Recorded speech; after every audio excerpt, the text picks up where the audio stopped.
De retour sur Sensation Normandie, merci. Vous avez bien fait de ne pas bouger, de nous rester fidèles. Vous avez rendez-vous avec le MAG, 10 petites minutes pour parler des choses qui vous interpellent et qui pourraient éventuellement vous intéresser. On sort un peu des sentiers battus aujourd'hui avec un invité particulier. On l'a déjà reçu il y a de cela quelques mois, c'était en fin d'année dernière. On parlait déjà de réalité virtuelle, en tout cas on touchait un peu du doigt cette chose maintenant qui est devenue quasiment du quotidien. C'est avec plaisir que nous recevons Basile Bohard, qui est le dirigeant de la société Néo Digital, du reste implanté, je crois, si vous n'avez point bougé, sur Bernay, toujours. Et on va parler de ce qu'on appelle la réalité plus ou moins alternative, ou l'alternative reality, puisqu'on s'exprime dans la langue de Shakespeare, avec vous. Et vous revenez d'un voyage au States, cher ami. Vous êtes parti en début d'année, au mois de janvier, peut-être pas dans la Silicon Valley, mais en tout cas dans un endroit où on parle beaucoup avec les startups de cette réalité alternative et de tout ce qui est digital, etc. Qu'est-ce que vous êtes parti faire aux États-Unis, mon cher Basile? On est parti au CES Las Vegas, qui est un peu le salon en fait, un grand des nouvelles congrès technologies international. Ouais, on retrouve un peu tous les constructeurs de matériel, de hardware en fait en techno. Et l'idée pour nous de partir là-bas, alors à la fois sur Neo Digital, à la fois sur Alternative Reality, qui est une nouvelle société que je viens de créer en septembre, et à la fois pour le Bus des technologies, qui est une autre structure que je préside.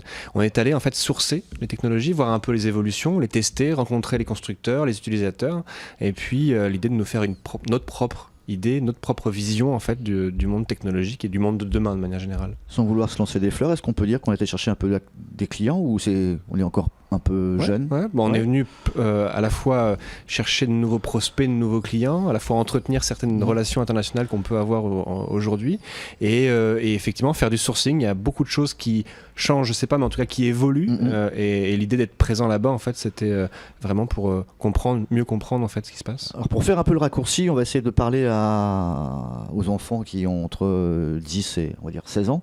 Est-ce que ce que vous êtes en train de créer, ce que vous allez proposer, c'est à peu près la même mode qui arrive maintenant avec le drone? Quelque chose dont toutes les familles vont pouvoir toucher du doigt. Ce fameux casque là où en fait on rentre dans des jeux, etc. Est-ce que c'est ça?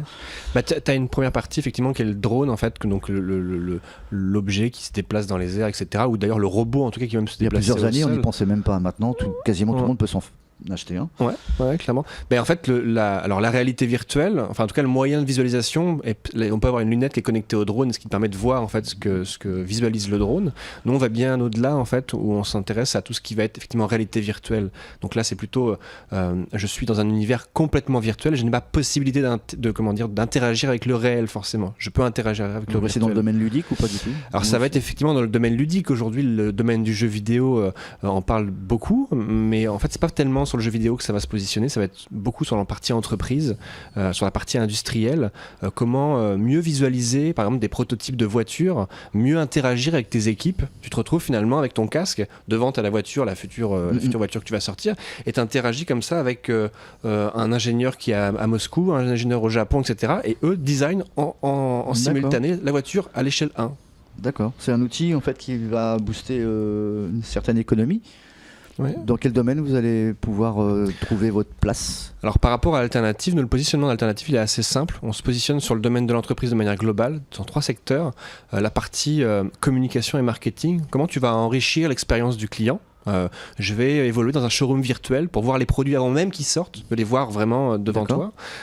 Tu vas pouvoir configurer par exemple ta voiture. Là, tu as les configurateurs 2D sur les sites internet. Là, tu pourras carrément mettre le casque et te retrouver toi-même dans ta voiture, encore une fois à l'échelle 1, et choisir les différentes options. D'accord. Donc ça, c'est 2 exemples qui sont assez, qui parlent pas mal. Après, tu as toute la partie plutôt production, qui va être en lien vraiment avec la productivité de l'entreprise, où là, on va plutôt être ciblé sur comment mieux collaborer. Donc je parlais tout à l'heure du design de la voiture. On a souvent des designers qui font les concept art, donc ils se lâchent un peu, ils s'affranchissent un petit peu des perspectives des fois de la voiture, ce qui fait que quand le bureau d'études récupère la chose, elle se dit oh là, ça va être vraiment compliqué de faire ça là. Et donc là l'idée c'est que finalement le designer il dessine directement en digital, en 3 dimensions, directement dans l'espace virtuel, et ensuite ça part directement au bureau d'études. On parle beaucoup de maintenance.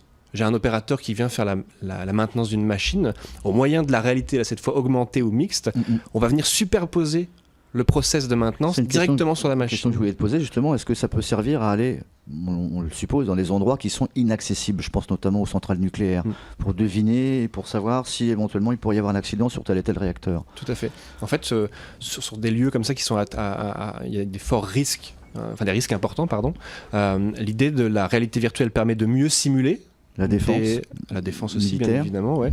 On est depuis d'ailleurs très peu localisé au sein de la base aérienne 105 à Évreux, là, pour Alternative.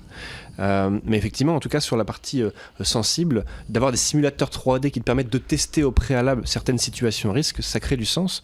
Et puis d'avoir des outils qui te permettent de mieux intervenir sur site, ça crée aussi du sens pour les entreprises. Clairement. Est-ce que vous êtes confiant pour l'avenir en tant que Bernayen, français, européen, ou alors il y a du chemin par rapport à ce qui se fait à l'international, à l'étranger? Vous êtes un peu, vulgairement à la bourre ou pas du tout? Je pense qu'on a un vrai... Ce que vous proposez n'existe pas ou ça existe sur une autre forme? On est très peu à se positionner puisque c'est assez nouveau. Il y a quand même des entreprises qui sont présentes, on a des concurrents, on a effectivement des sociétés qui se positionnent. Après, c'est quand même assez récent.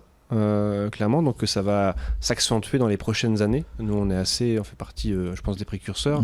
Après, à mon avis, ça va se généraliser de manière assez globale. Est-ce que dans le quotidien, ça pourrait être quelque chose qui pourrait, justement, je fais un peu un pléonasme mais un raccourci, servir à tout le monde, tout le temps? En fait, on essaie de nous vendre ça à chaque fois comme le concours Lépine. Vous allez voir, tout le monde aura un casque virtuel dans quelques mois. Alors, il y a trois choses qu'il faut évoquer. Enfin, il y a trois technologies aujourd'hui qui sont impactantes. C'est la réalité virtuelle, je suis complètement dans le virtuel. La réalité augmentée, je superpose du digital à du réel.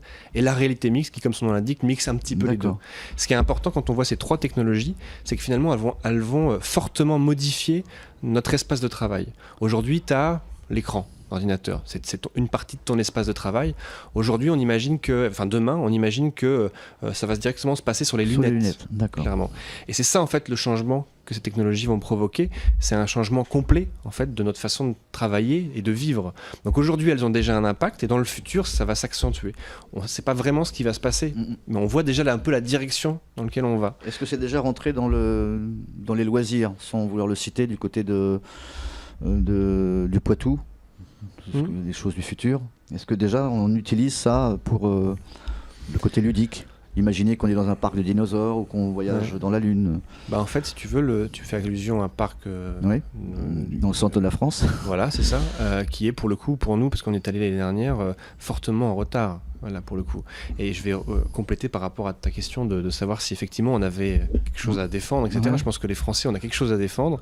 On a beaucoup de bonnes idées. Il y a la preuve, la deuxième délégation française, du monde à partir au CES Las Vegas, c'était la délégation française, avec beaucoup de start-up, beaucoup de prix cette année. Donc il y a un vrai savoir-faire, faut pas le négliger. Après, on a aussi une question de culture qu'on traîne aussi un petit peu, qui est une vraie opportunité. Puis c'est un peu des fois difficile, on la traîne un petit peu. Là, typiquement, le Futuroscope, on a été précurseur à un moment donné et on n'a pas su se renouveler. Je pense que le Futuroscope réussira. Là, vous êtes dans une recherche-développement ou alors on est dans une recherche d'argent? Ou c'est déjà dans votre tête, ça va être réalisé Nous, on a compris une chose, c'est que par rapport à on n'est pas des constructeurs de technologie, on est des créateurs de contenu. Clairement. Et on se rend compte aujourd'hui que c'est bien la réalité virtuelle, mais aujourd'hui, il n'y a pas de contenu. Donc, à nous de créer en fait les usages futurs et puis les contenus qui vont être intégrés sur ces technologies. Donc, pour nous, on est vraiment dans une expérimentation aujourd'hui avec nos clients pour créer les nouveaux usages, les nouveaux contenus. Et effectivement, on va se greffer là, d'ici peu, une question de financement et donc de lever les fonds pour pouvoir porter ces différents projets. Pour créer le besoin et l'envie, c'est ça?